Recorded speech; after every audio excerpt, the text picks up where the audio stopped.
For CHE 451 Tuesday, Thursday morning session in lab.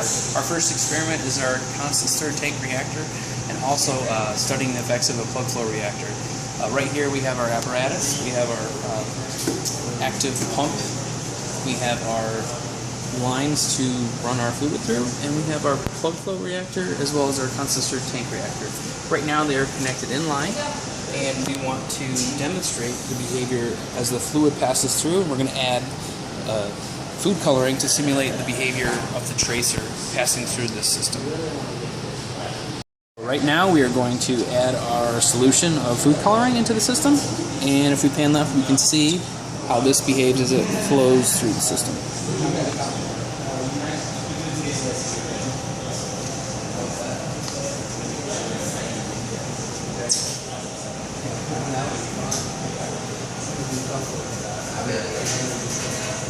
We should also keep in mind that 200 is a very low flow rate.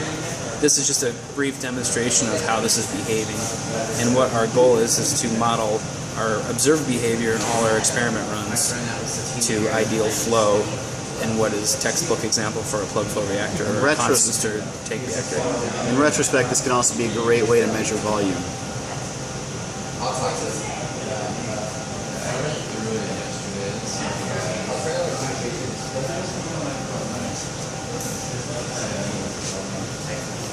And it's passing through the plug flow reactor.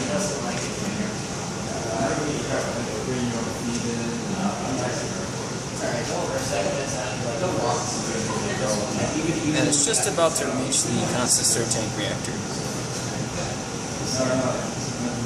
I'm going to increase the flow rate so we can see a little bit more. As you see, you can see the dye entering, or the food color entering, and you can see it being mixed in. We're going to turn up the RPMs on the propeller.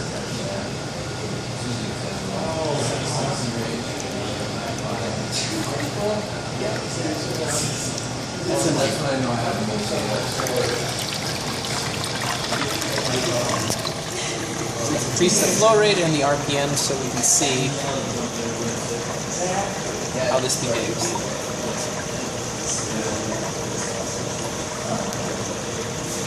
As you can see, very little of the solution is leaving the CSTR right now. Most of the water that's exiting is clear or slightly tinted. It's quite turbulent near the outlet.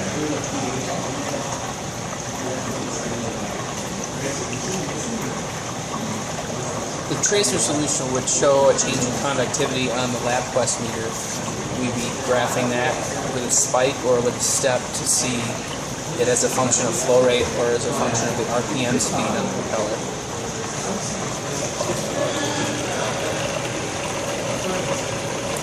And that's the basis for the Continuous Reactor Hydrodynamics Lab.